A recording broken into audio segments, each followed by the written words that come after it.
जिस ज्योतिर्लिंग के दर्शन के लिए आप लोग पधारे हैं, ये राम से 14 पीढ़ी पूर्व मानधाता राजा हुए हैं। शिव पुराण में उल्लेख है, जिन्होंने मां से नहीं पिता से जन्म लिया था। उनकी तपस्या से ये शिवलिंग प्रकट में स्थापित लिंग नहीं है। जिस प्रकार आरती करते हम प्रण अक्षर के मध्य, ओम अक्षर के मध्य, यह तीनों एका, जय शिव ओंकारा। एक शिवलिंग में ब्रह्मा विष्णु महेश निराकार धरती से प्रकट हुए हैं। इसलिए अखंड दीप जो जल रहा है प्राचीन समय से, एक ही दीपक में 3 बातें लगातार जल रही है, ब्रह्मा विष्णु महेश की। इस पहाड़ी के ऊपर 7 किलोमीटर का परिक्रमा मार्ग है, वो भी ओम आकृति में है। जो पर्वत पे हम प्रभु ओंकारेश्वर ज्योतिर्लिंग के दर्शनों के लिए खड़े हैं, ये पर्वत स्वयं शिवलिंग की आकृति में है। चारों तरफ नर्मदा मैया जलेहरी बनकर बह रही है।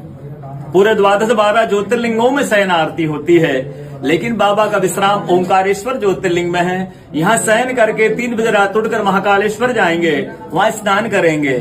इसलिए वहाँ का भस्म आरती प्रसिद्ध है, यहाँ का शयन आरती प्रसिद्ध है। शिव पुराण में भी कथा आती है, महिलाएं 16 सोमवार व्रत करती है, उसमें भी कथा आती है। क्या कथा आती है? प्रतिदिन भोलेनाथ आते हैं, माँ के साथ विश्राम करके सुबह ब्रह्म मुहूर्त मुड़कर चले जाते हैं।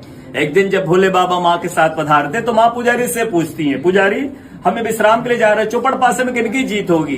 पुजारी बोलते हैं कि आज ये भोले बाबा जीतेंगे। ऐसा बोलकर पुजारी घर चले जाते हैं। भोले बाबा माँ विश्राम के लिए चले जाते हैं। सुबह ब्रह्म मुहूर्त में जैसे ही भोले बाबा माँ बाहर निकलते हैं, पुजारी द्वार पर रहते तो माँ पुजारी से पूछती, पुजारी कल मैंने आपसे पूछा था हमें विश्राम के लिए जा रहे, चौपड़ पासे में किनकी जीत होगी? आपने कहा भोले बाबा जीतेंगे।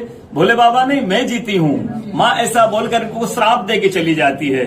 उनके तुरंत पश्चात अप्सराएं शिवलिंग पे जल चढ़ाने आती तो अप्सराएं पुजारी से पूछती, पुजारी अस्वस्थ क्यों हो गए? आप तो ठीक थे। फिर पुजारी बताते हैं, प्रतिदिन भोले बाबा माँ के साथ विश्राम करके चले जाते थे। कल भोले बाबा माँ के साथ पधारे, माँ ने मुझसे पूछ लिया, पुजारी हमें विश्राम के लिए जा रहे, चौपड़ पासे में किनकी जीत होगी? मैंने कहा भोले बाबा जीतेंगे। माँ जीत गई। माँ मुझे श्राप दे के चली गई।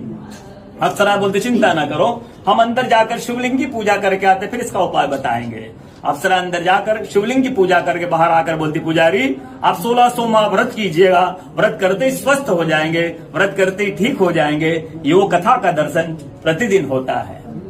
बोलो ओंकारेश्वर भगवान।